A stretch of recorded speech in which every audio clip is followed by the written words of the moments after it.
Bonjour et bienvenue dans le Débrief Afrique, votre rendez-vous des regards croisés sur l'actualité qui fait bouger le continent. Encore une semaine dense, contrastée, parfois brutale, mais toujours révélatrice des lignes de force africaines. Pouvoir, économie, tension, espoir, l'Afrique est en mouvement. Et comme chaque semaine, nous allons tenter d'en décrypter le sens ensemble avec mes invités sur ce plateau. Pour en parler avec nous aujourd'hui, j'ai l'honneur de recevoir El Hadj Mamadou Gueye, journaliste au quotidien économique marocain, L'Économiste, fin observateur des politiques publiques et des dynamiques économiques qui transforment le continent. El Hadj Gueye, bonjour et bienvenue. Bonjour. En face de lui, bien évidemment, Mbaye Gueye, également journaliste qui suit de près les grands enjeux politiques et économiques africains. Et Mbaye Gueye apporte un regard analytique sur les évolutions qui traversent aujourd'hui le continent. Bonjour Mbaye Gueye et bienvenue. Bonjour, merci de l'invitation. En visio depuis Bamako, la capitale malienne, Mohamed Danyoko. Bonjour Mohamed. Bonjour, Christian, bonjour. Mohamed Danyoko est correspondant permanent de Medi 1 TV au Mali. Sur le terrain, Mohamed suit au plus près l'actualité politique, économique, sociale et sécuritaire surtout du pays, donc le Mali et de la sous-région. Il nous aide à comprendre les grands équilibres du moment. Mohamed, bienvenue encore sur le plateau de Medi 1 TV, c'est chez vous. Merci. Merci bien. Merci.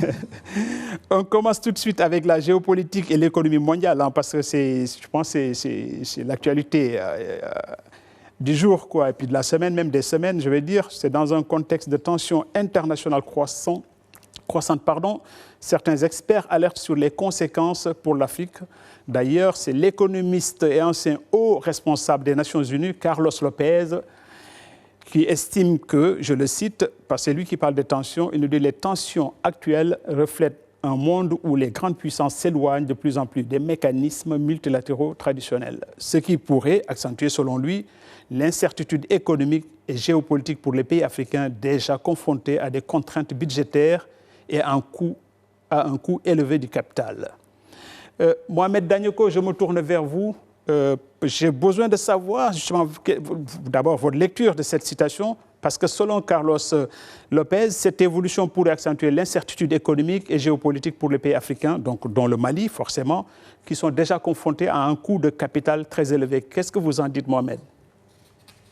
Oui, je suis d'autant plus à l'aise pour en parler que mon dernier sujet d'ailleurs pour Midi 1, c'était sur ce que risquait le continent africain et le Mali par rapport à ce qui se passe. Et je pense que c'est dans cette même dynamique que s'inscrit cette citation. Et en ce qui concerne le Mali, pour avoir travaillé dessus, on a eu à parler de l'aspect économique. Et nous, on fait face déjà à des crises du gasoil. Nous sommes un pays importateur. Le plus grand poche, en tout cas pour l'économie malienne aujourd'hui, d'importation, c'est l'hydrocarbure, c'est le carburant. Et déjà, sur le marché, si on ne peut pas vraiment faire un parallèle entre ce qui se passe au Moyen-Orient et sur le terrain ici en termes de crise du gasoil, on peut étendre un peu parce que le Mali importe plus son hydrocarbure à partir de la Côte d'Ivoire et du Sénégal. Et donc, ces deux pays, forcément, contractent ou travaillent avec des firmes qui, à partir du Moyen-Orient aussi, s'approvisionnent. Donc, quand ils sont touchés, ça nous touche aussi. Donc, sur l'aspect économique, il va sans dire que ce qu'il est en train de dire va aussi nous toucher, et si déjà ça ne touche pas. Et sur l'aspect politique aussi, on a abordé ce plan-là, et aujourd'hui, on voit que avec tous les mécanismes qui sont mis en place, l'ONU qui est là, et tout ce qui va avec, et tout ce qui est en train de se passer sur le terrain aujourd'hui ne réconforte pas forcément et fait craindre nos pays, notamment le continent, le Mali. On se dit, mais finalement, qui est-ce qui va protéger nos pays dans une globalisation, dans une mondialisation où nos pays ne pèsent pas forcément très lourd, entre guillemets, je vais dire ça comme ça. Mais aujourd'hui, il y a pas mal de mécanismes qui sont mis à mal, des mécanismes sur lesquels nous comptons tous pour un monde équilibré, pour un monde en paix, pour un vivre ensemble mondial. Et aujourd'hui, il y a beaucoup de mécanismes qui sont en dysfonctionnement, qui ne peuvent pas y voir. Donc, je pense que la citation touche, et ce soit l'aspect économique ou politique, nous sommes frappés de plein fouet. C'est vrai que ça fait à peine 2 semaines, mais aujourd'hui, les conséquences sont déjà visibles ici et ailleurs. Tout à fait. Mohamed, vous êtes sur le terrain, donc vous êtes sur place. Vous pouvez justement, effectivement, remarquer, enfin, nous faire voir en tout cas ce qui se passe actuellement. Donc les conséquences, vous avez dit, hein, elles sont immédiates et tout de suite, en tout cas, s'abattent sur les populations, notamment pour la question du carburant.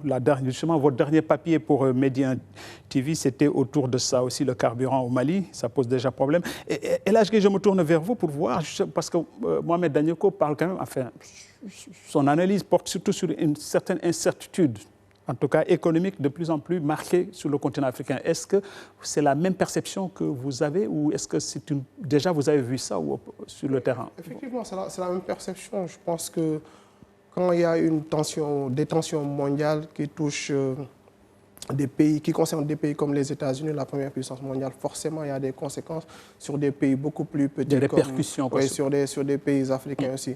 Et en premier, ça concerne le secteur économique. En tête, les hydrocarbures. Hier même, je pense que le Premier ministre sénégalais l'a dit, on se prépare à une crise qui va peut-être venir dans les jours qui vont arriver, parce qu'on va forcément avoir des problèmes en matière d'importation, en matière de produits de première nécessité.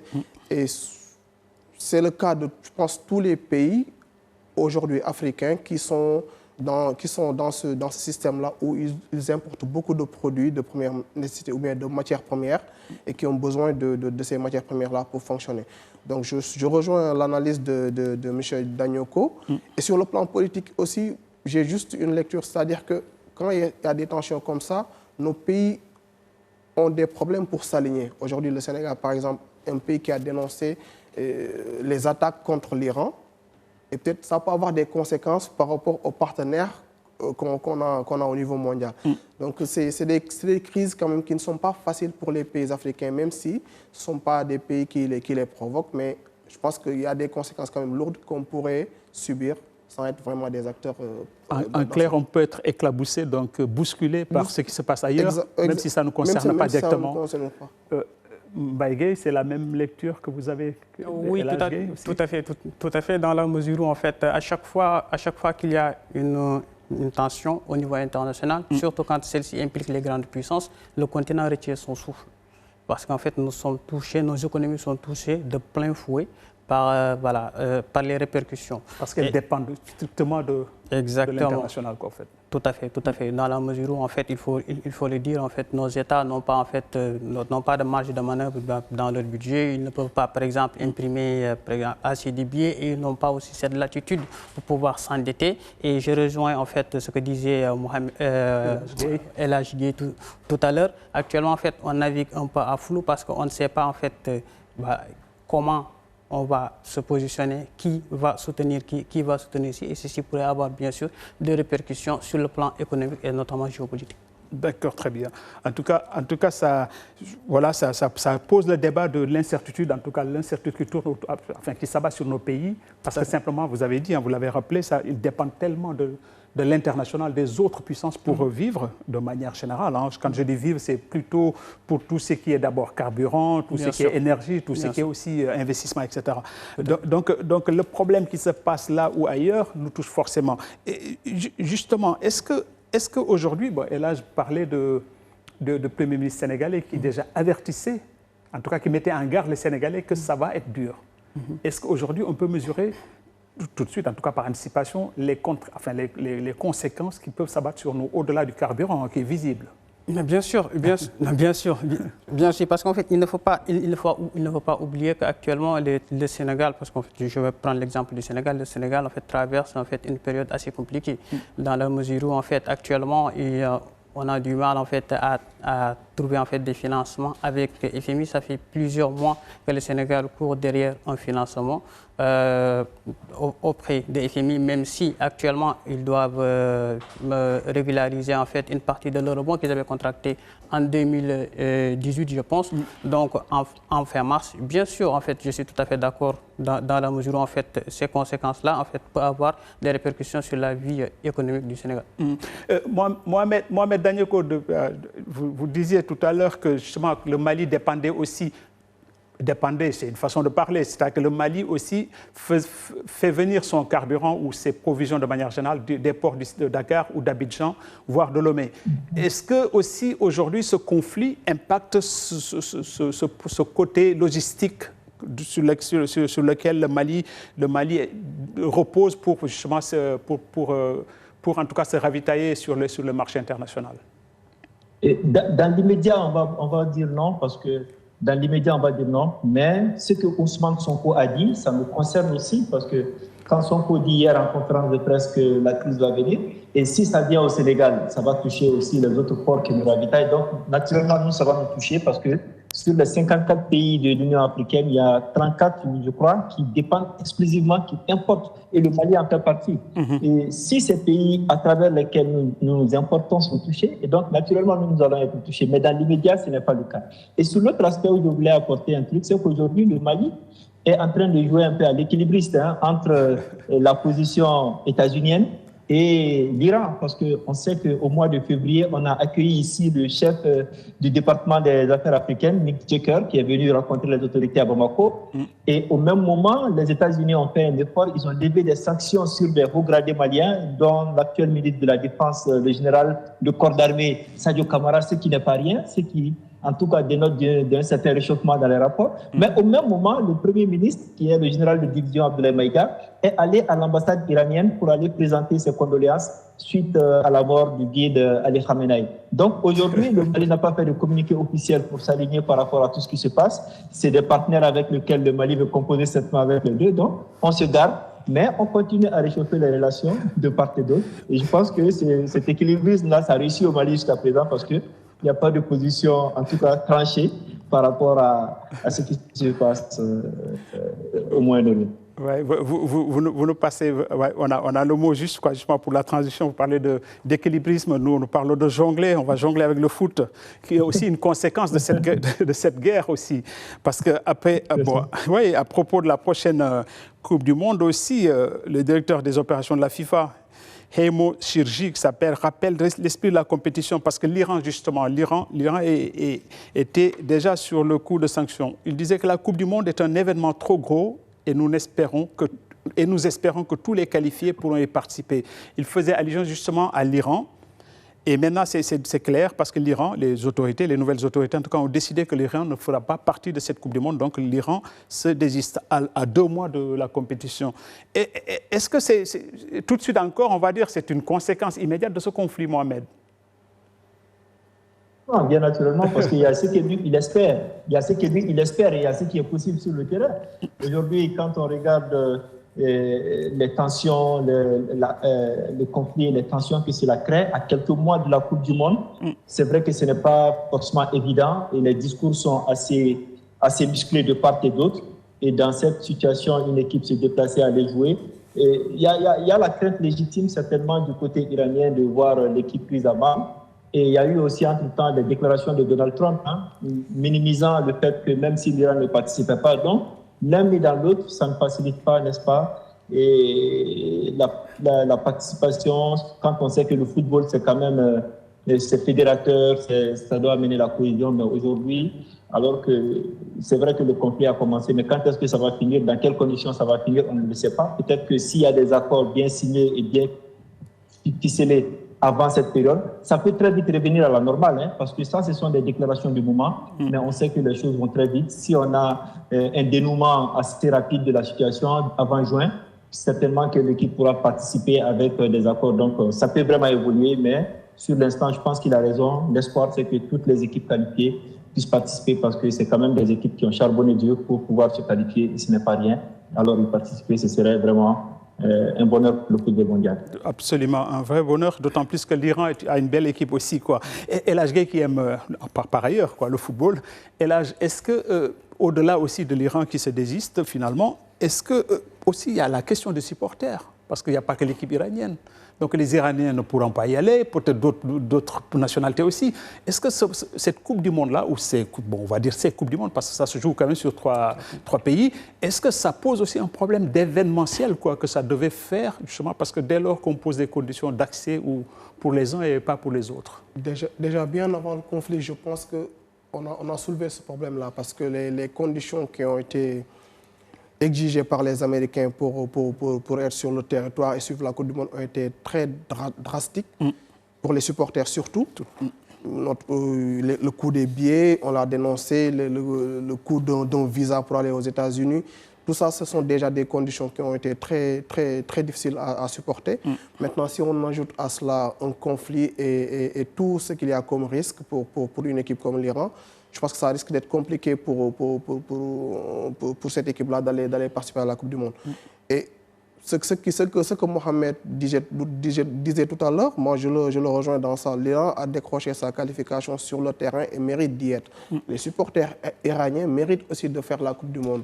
Je ne suis pas d'accord avec ce que les Américains aujourd'hui veulent un peu faire, c'est-à-dire que on met sur la table votre participation en disant que tant que ce conflit-là perdure, tant que vous serez en mesure de nous affronter, on fera tout pour que vous ne puissiez pas participer à la Coupe du Monde.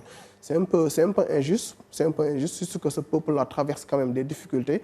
Et le foot, c'est en tout cas l'un des seuls moments où parfois on peut taire les armes et on peut profiter un peu d'un rapprochement entre deux pays. En tout cas, profiter, fêter et oublier un peu le conflit qu'il y a. Ouais. Donc si l'Iran s'absente de cette Coupe du Monde, ce sera pour moi une fête qui sera en partie gâchée. Ah, donc on va espérer que ça ne se gâche pas.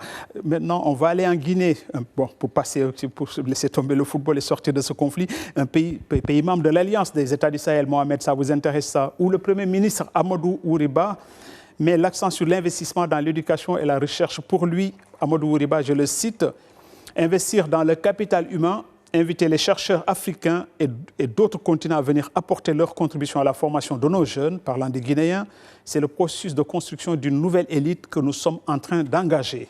Ça, c'est les propos du Premier ministre guinéen.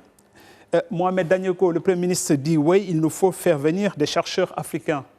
Et le débat se posait avec le Sénégal, où peut-être ils ont débauché quelques 50 professeurs, chercheurs. Est-ce que vous trouvez ça recevable pour un pays, pays ami, pays d'à côté, pays frère? C'est recevable parce qu'aujourd'hui, pourquoi est-ce que la Guinée appelle les anciens chercheurs de l'université Cheikh Anta Diop, de l'université, beaucoup d'autres universités au Sénégal et même ailleurs, c'est parce qu'ils veulent de la qualité. Ils ont vu qu'il y a une plus-value dans ces universités qui peut aider aujourd'hui la Guinée. Donc la Guinée aujourd'hui est en train de miser ou sinon d'investir dans l'éducation. On ne peut pas leur reprocher. Maintenant, à eux de trouver les moyens. Maintenant, comme on a dit, au Sénégal, c'était le cas. On a vu le tollé que ça soulevait un moment. Et au Mali aussi, la question vient d'être posée. La question vient d'être posée aussi au Mali parce que le Sénégal n'était pas le seul dans cette situation. On a des enseignants-chercheurs maliens aussi qui s'expatrient vers la Guinée de plus en plus et ce depuis plusieurs années. C'est à partir du cas sénégalais qu'on a ici aussi levé le lièvre et on s'est rendu compte que c'est un phénomène qui existait, ce n'est pas assez récent. Et ce qui se passe, c'est que les enseignants ici mettent en avant les conditions parce qu'aujourd'hui, apparemment, en Guinée, il y a beaucoup d'argent qui est mis pour que ces enseignants puissent avoir et que ce soit l'argent pour la recherche et beaucoup d'autres conditions sont réunies pour qu'ils s'épanouissent dans leur environnement vraiment. Ici au Mali, les enseignants disent que c'est vrai qu'ils sont des enseignants-chercheurs, mais la prime de recherche, ils ont même de la peine à l'avoir depuis plusieurs années.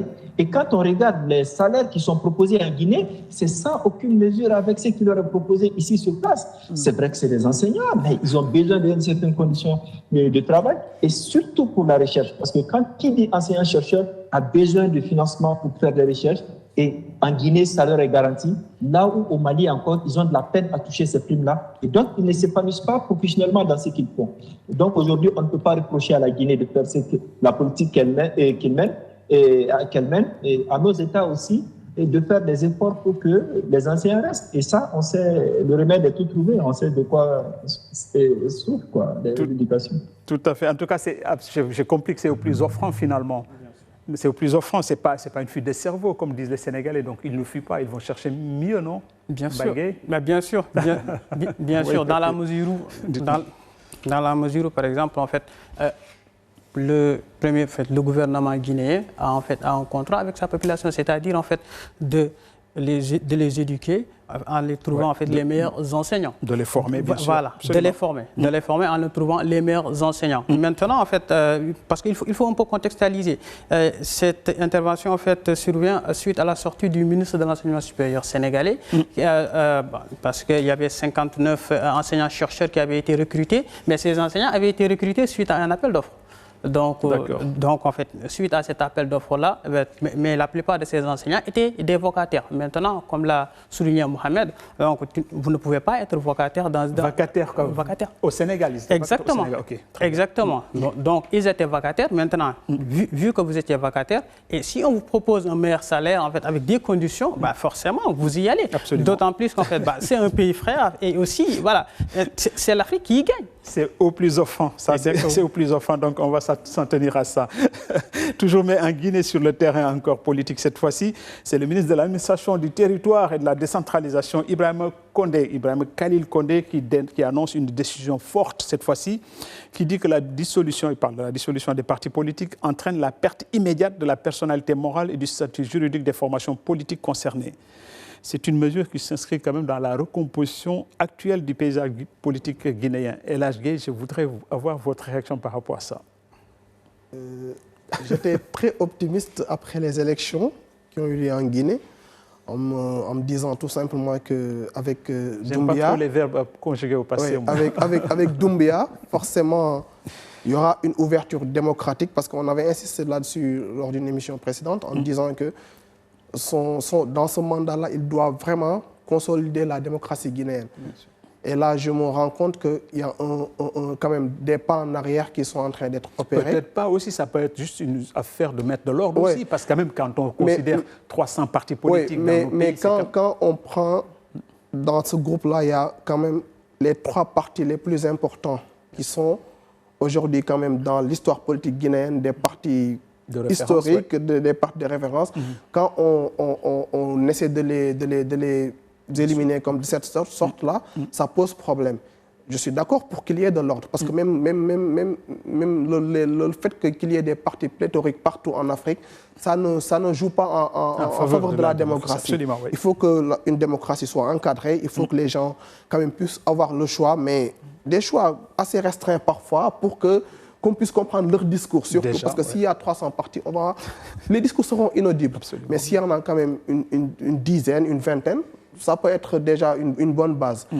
Il faut tout faire pour que les partis historiques quand même soient là, parce que c'est bien pour la Guinée, surtout que ce pays-là aujourd'hui a opéré un virage stratégique en matière politique, en matière économique. Il faut que ça soit accompagné par une démocratie aussi consolidée. Tout à fait.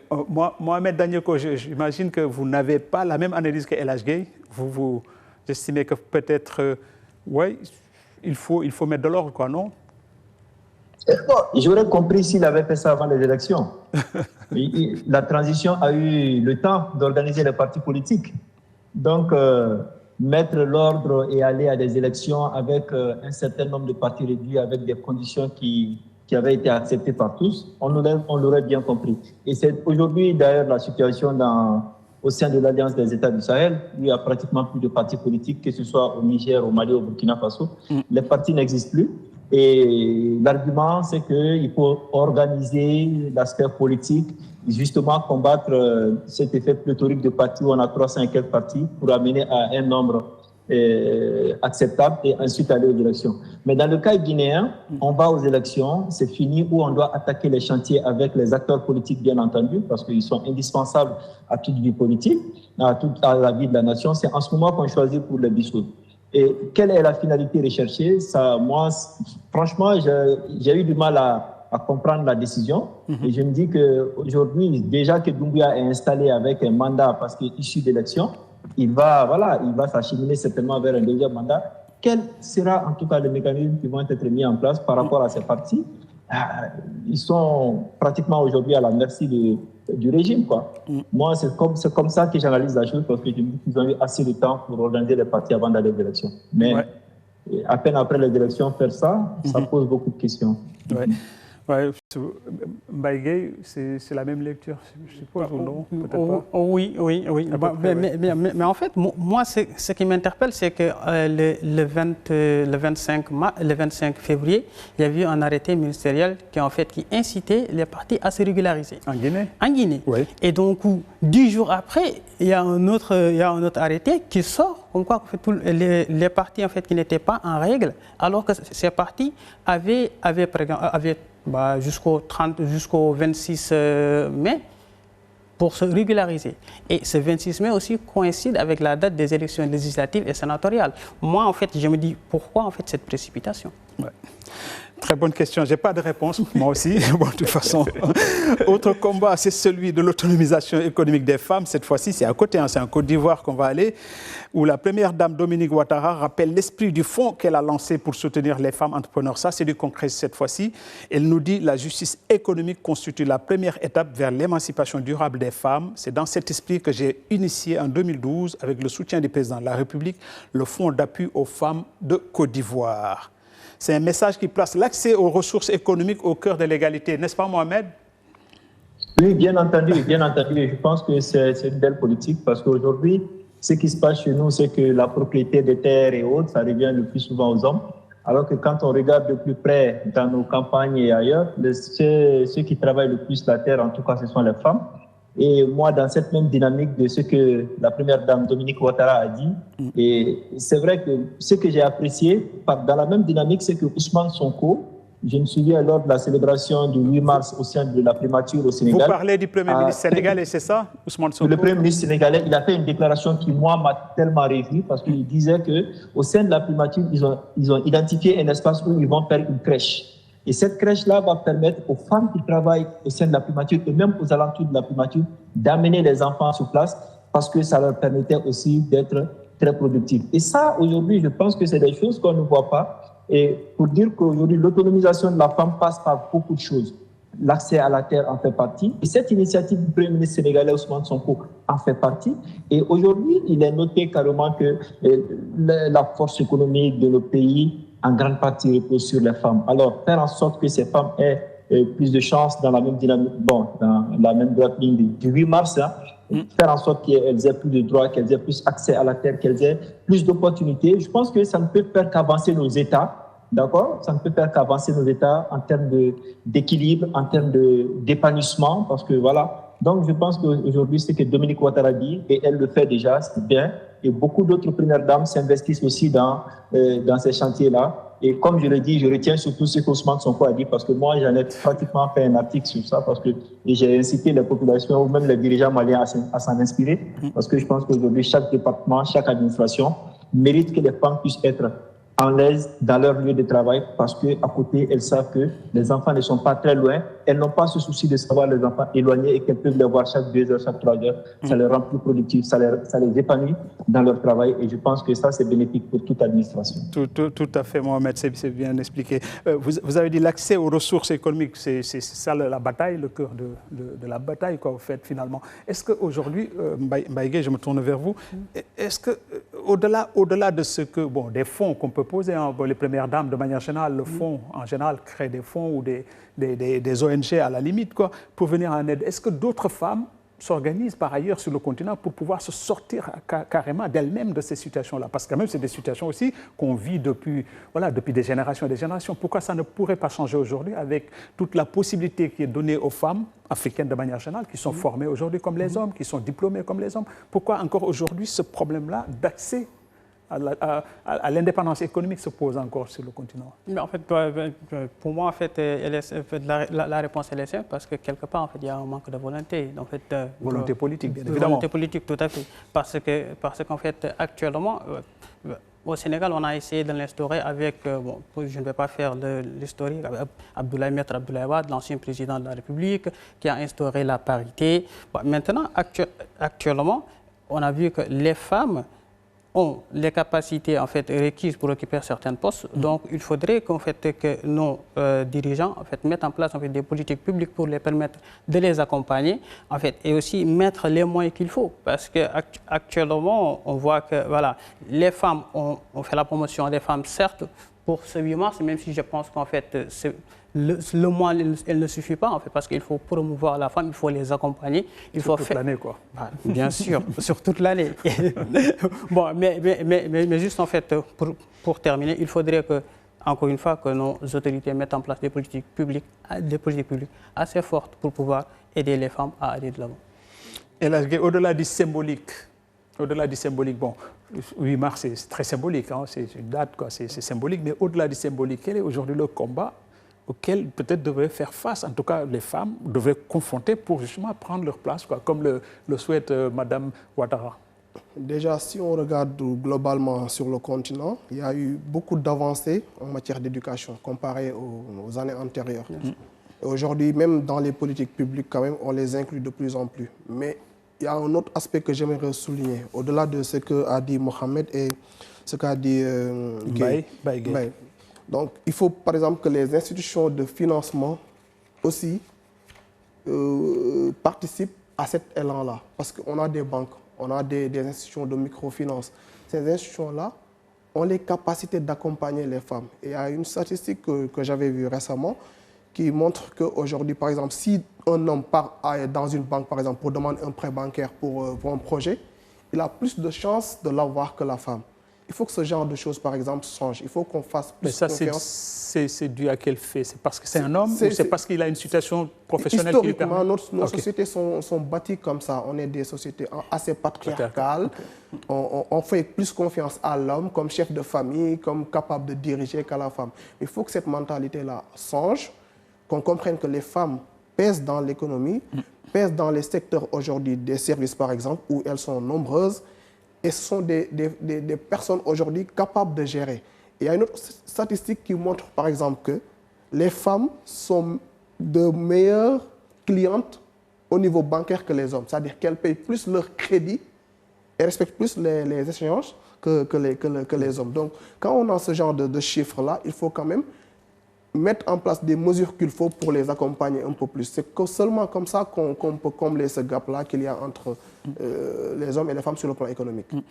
Mohamed, les femmes de manière générale, hein, les femmes africaines, notamment encore les femmes du Sahel, sont aussi réputées pour leur courage, leur désir de s'affranchir de ce qu'elle a décrit, Mbaye aussi, de certaines dépendances, quoi, des hommes de manière générale, de leur mari en particulier. Est-ce qu'au Mali, il y a des exemples qu'on peut donner aujourd'hui qui montrent que les femmes maliennes se battent pour se sortir de ces situations? Ce que Guy vient de dire est tellement normal que les institutions financières doivent participer. Mais au Mali, là où les institutions sont absentes et là où l'État ne joue pas forcément son rôle, on a des ONG qui sont là. Et des ONG qui, dans le Mali profond, dans les villages, contribuent à mettre les femmes en coopérative, en association. Et c'est des femmes qui parviennent à faire ce qu'on appelle ici chez nous des tontines, et qui permettent à beaucoup de femmes aujourd'hui d'évoluer dans la transformation agroalimentaire, d'utiliser souvent des potagers qui appartiennent. Vous allez dans les villages, vous allez trouver qu'il y a des potagers qui appartiennent aux femmes du village.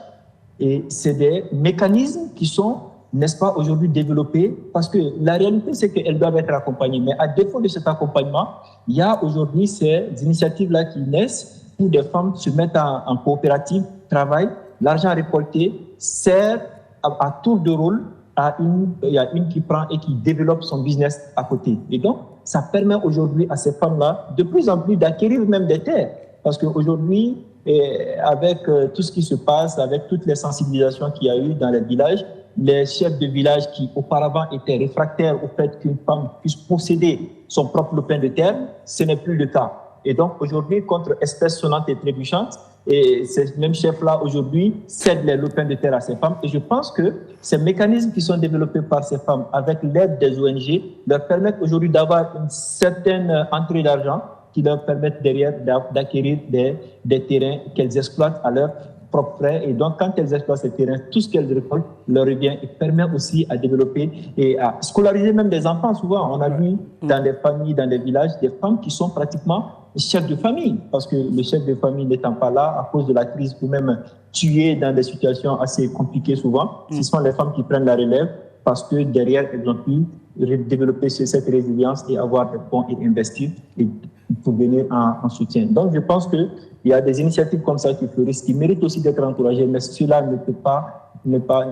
cela n'excuse pas le fait que les institutions doivent être présentes et que l'État aussi doit être présent aux côtés de ces femmes-là pour leur permettre de faire mieux. Parce que si avec ce qu'elles font, elles parviennent à faire ça, imaginez un peu s'il y avait cet accompagnement derrière, ce qu'elles pourraient être capables de faire au bénéfice de toutes les communautés et même du pays.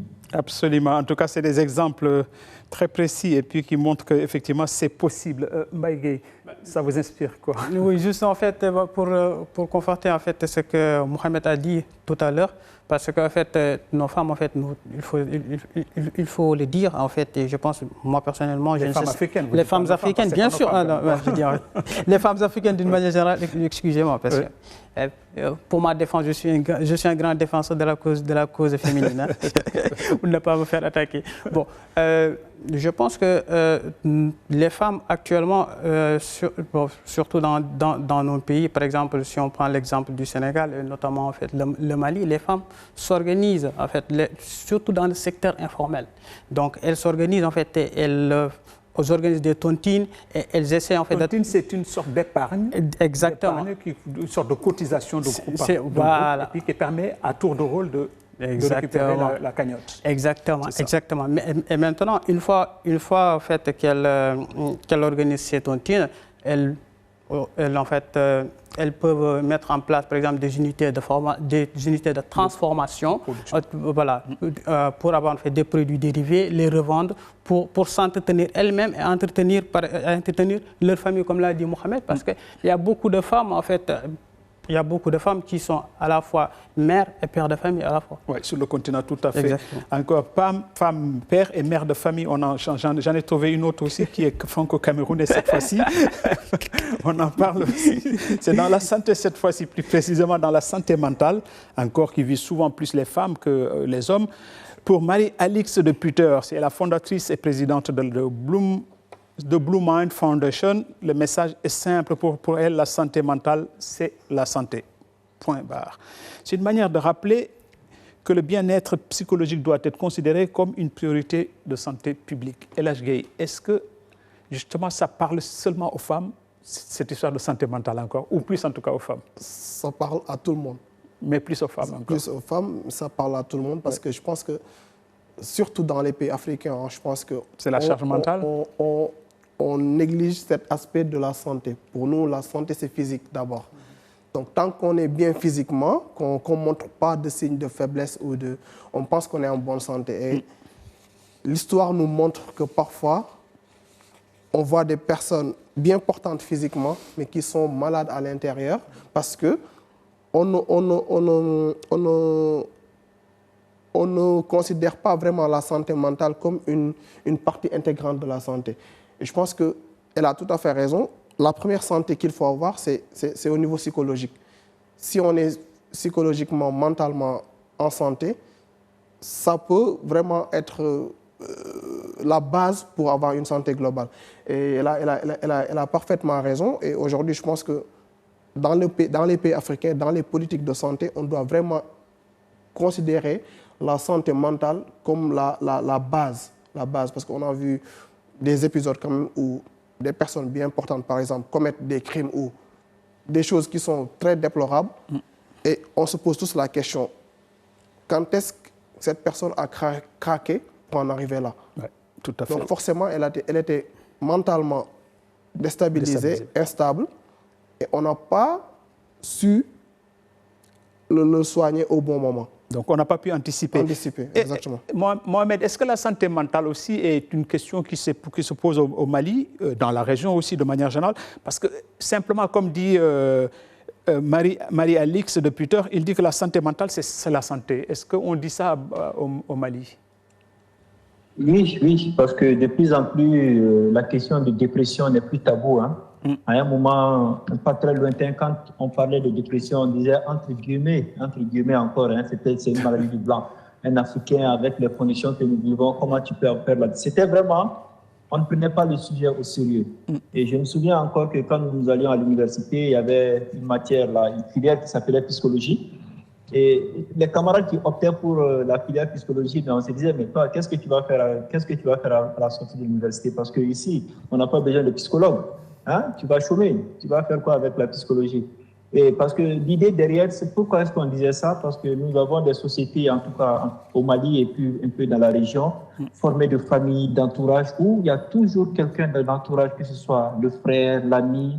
Il y avait ce soutien familial qui était là, qui permettait l'écoute attentive, qui permettait l'accompagnement et qui permettait de soigner le mental, justement, parce que tout n'est pas que physique. Mais aujourd'hui, quand on regarde, les familles ne sont plus ce qu'elles étaient. Avant, on avait les grandes familles. Aujourd'hui, c'est des familles nucléaires. Chacun est retranché dans son coin. Nous sommes, voilà, entre monsieur, madame et 2 enfants. Et donc, ce n'est plus ce socle-là qui était là avant, qui supportait et qui faisait que c'était tabou, on ne peut pas parler. Mais aujourd'hui, on en parle parce que beaucoup de choses ont changé. Et s'il n'y a pas cet accompagnement nécessaire et pour écouter sans juger souvent, pour écouter et accompagner, ça peut vraiment faire craindre. Et à Bamako, nous, on est témoins de cela. Et on a 3 ponts à Bamako. Le 3e pont aujourd'hui porte la mauvaise image de pont où les gens se jettent par-dessus bord à plusieurs fois parce qu'ils n'ont pas eu d'écoute nécessaire. Ils sont en société, on pense qu'ils vont bien. Ils vont sur le 3e pont. Il y a certains qui gardent leur véhicule, d'autres leur moto et qui se jettent dans le fleuve. Et c'est fini. Donc aujourd'hui, je pense que ce n'est plus tabou parce que on accepte que la dépression existe, on en parle et je pense que de plus en plus, on met plus aussi l'accent sur le traitement mental aussi bien que le traitement physique. Donc c'est vraiment aujourd'hui un phénomène qui est là et qui commence à être pris au sérieux parce qu'on sait que ça a des conséquences dans la société. Mais de là, quand même, Baïgué, de là à parler peut-être de priorité de santé publique, c'est un peu exagéré, dans nos pays en tout cas. Santé mentale. Non, en fait, je ne dirais pas ça, en fait, parce que dans la mesure où, en fait, nos sociétés, on nous apprend que l'homme, d'une manière générale, en fait, ne doit pas extérioriser ses émotions. Donc, et partant de cette assertion, donc voilà, c'est la porte ouverte à tout. Parce que la santé mentale, c'est quoi? C'est en fait, c'est la psychologie de la personne. Et donc, quand une personne n'est pas bien psychologiquement, en fait, ça va se répercuter. Ça va se répercuter sur tout son corps. Et donc là, mais aussi, il faut faire très attention parce que souvent, les gens confondent santé mentale et maladie mentale. Donc, parce que c'est 2 choses différentes. Mais il faut savoir que une santé mentale en fait, qui n'est pas en fait, affaiblie peut conduire bien sûr en fait, à une maladie mentale. Et je pense que c'est vraiment en fait, un problème de santé publique. Oui. Et là, je voulais juste rappeler le cas de l'actrice sénégalaise quand même, récemment, qui est décédée. Elle a plusieurs fois quand même parlé de ses problèmes de dépression. C'est qui? C'est quelle actrice? Halima Gadji. Halima Gadji, ok. Et c'était dramatique parce que c'est une personne quand même, je pense qu'on a jugé plusieurs fois sans vraiment l'écouter. Et moi, j'ai eu la chance d'écouter ses messages plusieurs fois quand elle parlait de ses problèmes, de son vécu, de ce qu'elle a subi. Et mentalement, comme elle n'allait pas bien. À un moment donné, elle l'a dit publiquement, mais il n'y avait pas de structure, par exemple, qui l'a recueilli, qui l'a aidé, qui l'a écouté. Elle a même, à un moment donné, quitté le pays pour aller s'isoler parce qu'elle ne pouvait plus vivre au milieu d'une population qui la juge quotidiennement, qui la juge sur le plan mental, physique. Et au bout d'un moment, elle est partie. C'est quand elle est partie qu'on s'est rendu compte qu'elle a vraiment eu des problèmes psychologiques, qu'elle a souffert. Et il faut, par exemple, pour éviter que ce genre de cas-là se produise, il faut qu'on ait des structures spécialisées, des personnes formées pour ça, pour écouter les gens surtout. Parce que la première chose pour qu'une personne soit bien mentalement, c'est bénéficier de l'écoute. Comme il l'a dit tout à l'heure, dans les familles, par exemple, avant, il y avait ça. On peut vivre au sein d'une famille, on a un problème, on a le papa pour en parler, on a la maman, on a l'oncle, on a le petit frère qui est là, ou bien le grand frère. Aujourd'hui, peut-être, on a de moins en moins ce genre de situation. Donc, quand on est seul, on gère ses problèmes seul. Et à un moment donné, une personne elle reste une personne, elle ne peut pas tout, elle peut pas tout gérer. Elle ne peut pas être bien au boulot, être bien au sport, être bien à la maison. Ce n'est pas possible. Absolument. À un moment donné, on a besoin des autres pour être mentalement bien aussi. Même si, ouais, allez-y, parce que vous disiez tout à l'heure qu'on peut être père et mère en même temps qu'en Afrique. Donc, je veux dire, en soi, ça peut être déstabilisé, quoi. Bien sûr. D'autant plus qu'en fait, d'autant plus qu'avec l'événement des réseaux sociaux, ça n'aide pas. Donc, surtout les réseaux sociaux. Ouais. Parce qu'en fait, paix à son âme, Halima, en fait, quand elle faisait des sorties, à la limite, les gens se moquaient d'elle. À la limite, les gens, c'est malheureux. Et actuellement, en fait, dans les réseaux sociaux, c'est ça. En fait, les gens critiquent à tout va. Et donc, comme l'a dit Mohamed, donc, au lieu en fait, d'écouter les personnes, en fait, d'essayer de les comprendre, d'essayer de déceler les messages qu'ils sont en train de nous, de nous faire passer entre les lignes, on est là. La plupart des gens sont là ils sont là en train de critiquer la personne. Et malheureusement, on s'aperçoit que quand c'est trop tard, que cette personne était en train de nous envoyer des signaux d'alerte. En tout cas, vous nous tendez la belle perche pour conclure notre émission sur cette dernière citation, parce qu'on va parler de l'IA cette fois-ci. L'intelligence artificielle a de l'avenir encore dans le journalisme. C'est ça la grande question. Le journaliste et analyste sénégalais Ben Mokhtar Diop, c'est notre confrère de Saint-Louis, je le cite, il nous dit que nous sommes des êtres humains, nous avons créé l'intelligence artificielle, donc elle ne doit pas nous remplacer. Il y a des sources humaines et l'IA ne peut pas interroger ces sources. Ça m'intéresse pourquoi? Parce que vous êtes tous journalistes et je me dis jusqu'où on peut aller avec l'IA pour faire nos articles finalement, pour parler à nos publics, différents publics. Mohamed Danyoko, depuis Bamako déjà, s'il vous plaît, que vous dit Ben Mokhtar Diop? Il a raison parce qu'on ne va jamais cesser de le dire.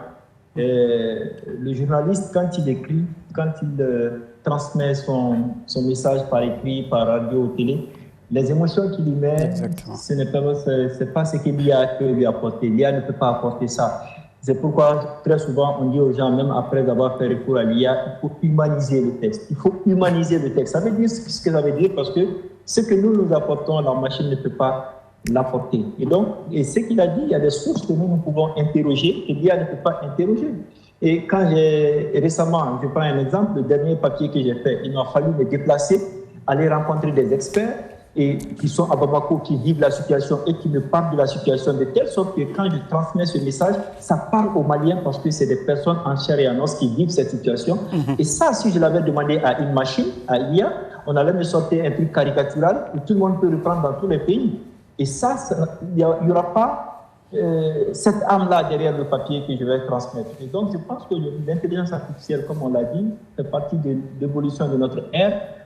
Nous devons nous en approprier, mais ça ne doit pas pour autant nous supplanter dans notre travail. Ça ne doit pas nous remplacer.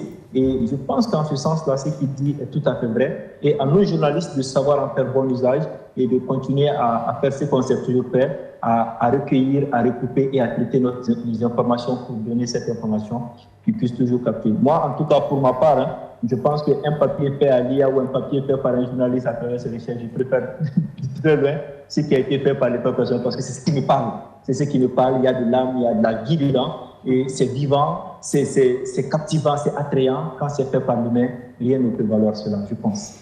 En tout cas, pour ceux qui vous regardent tous les matins, notamment les matins et les après-midi aussi, mais les matins en l'occurrence dans la Minute du Correspondant, depuis Bamako que vous faites tous les jours, ça transpire des émotions et l'émotion de Mohamed est jugée.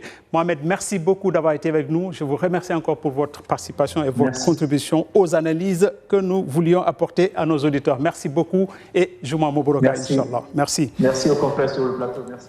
On va terminer avec nos deux invités sur le plateau, Elhadj Gueye et Mbaye Gueye. Justement sur le sport, pour faire plus simple, parce que là, c'est un féru du sport, là. Alors que certains rêvent de la Formula 1, pour revenir sur le continent, justement, le spécialiste de l'économie de la F1, Marc Limacher, lui tempère les attentes. Il nous dit, dans tous les cas, on ne verra pas le Grand Prix en Afrique avant au moins 2035. C'est cash, hein?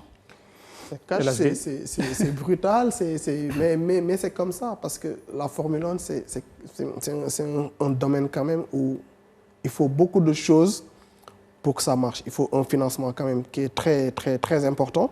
Il faut les infrastructures qui vont avec, les pistes, le site, les hôtels, tout ça, donc, et le marketing qui va avec. Je pense que sur ce genre de sport-là, l'Afrique est très en retard, quoi qu'on puisse dire. C'est pas comme le foot où aujourd'hui on a les terrains. On avait accueilli le sport on l'a fait au Maroc, mais c'est très lointain. C'est-à-dire que c'est des souvenirs très lointains. Aujourd'hui, par exemple, avec le développement de la F1, il faut quand même qu'on investisse vraiment sur ce chantier-là et qu'on arrive aussi à avoir des pilotes africains. Parce que moi, je me pose cette question-là. Si aujourd'hui, le Maroc accueille une course de Formule 1 avec peut-être les Hamilton, je ne vais pas tous les citer, et qu'on n'a pas de pilote marocain, par exemple, ça gâche un peu la fête. C'est-à-dire qu'il faut aussi, que les Africains puissent investir dans ces sports-là pour avoir quand même des figures qui permettront quand même aux Africains de se familiariser avec ce genre de sport. Tout à fait. Ouais. 2035, c'est bientôt, Inch'Allah, on verra. En tout cas, on a le temps de vous voir venir. En tout cas, merci pour vos analyses. Merci pour vos analyses, les chers amis. Entre souveraineté revendiquée, gouvernance contestée et ambition économique, l'Afrique est aujourd'hui à un moment charnière de son histoire. C'est le moins qu'on puisse dire. Justement, la vraie question n'est peut-être plus si l'Afrique peut changer son destin, mais si nos dirigeants sont prêts à l'assumer, je crois. Merci pour votre fidélité, chers téléspectateurs. Merci à ceux qui réalisent cette émission et on vous dit à la semaine prochaine. Merci.